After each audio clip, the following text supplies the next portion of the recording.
dans la relation Algérie-Mali, vous êtes quand même au courant que l'ancien président Feu Abdelaziz Bouteflika, l'ancien président de l'Algérie, a séjourné à Gao au moment où l'Algérie se battait pour avoir son indépendance. Mais est-ce que saviez-vous que ce président, ou le célèbre président Feu Abdelaziz Bouteflika, a séjourné à Bamako aussi, précisément au quartier Hippodrome? Aujourd'hui, dans l'émission Défense citoyenne, nous sommes partis à la rencontre de celles qui, avec son mari, ont logé Abdelaziz Bouteflika dans leur maison durant presque 2 ans.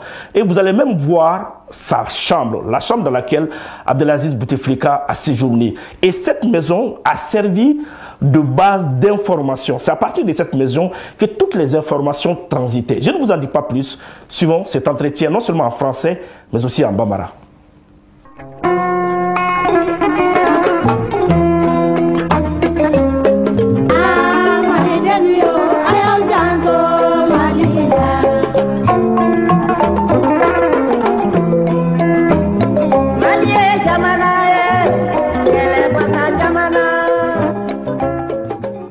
L'Algérie doit tout au Mali. J'ai dit tout. Cette maison que vous voyez là, c'était le QG du FLNN, le mouvement pour l'indépendance de l'Algérie. Et le chef de la communication de ce mouvement, c'était M. Bouteflika, qui fut président de la République d'Algérie pendant plus de 10 ans. Bouteflika a logé dans cette maison-là avec son QG en tant que relais des informations. Ils avaient leur QG ici, le salon dans lequel nous sommes. Sa chambre était là, les batteries étaient là.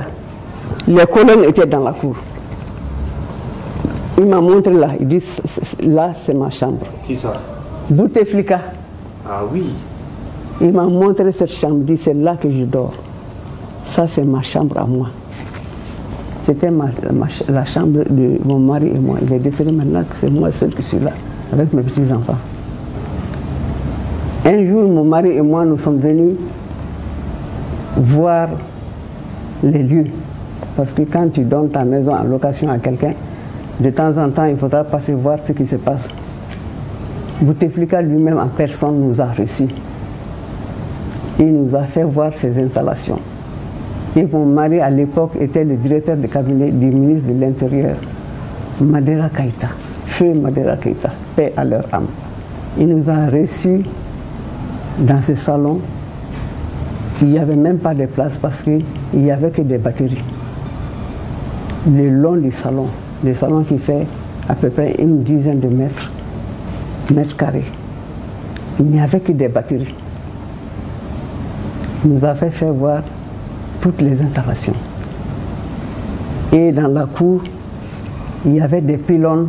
Moi-même, c'était ma première fois de voir des pylônes comme ça. Des pylônes, parce que notre maison, la cour était extrêmement grande. Ça faisait 800 mètres carrés. Des pylônes de plus de 50 mètres de hauteur. C'était leur source de renseignement. Et c'est Modibo qui a permis cela. Tous les renseignements concernant les combattants, les relations avec la France et tout ça, ça passait par Bouteflika dans cette maison-là. Donc je suis en droit et en devoir de pouvoir témoigner. Je ne peux pas comprendre, même si ce geste-là est minime aux yeux des Algériens, pour nous c'est vraiment un geste grand. Parce que pour gagner une guerre, il faut des renseignements.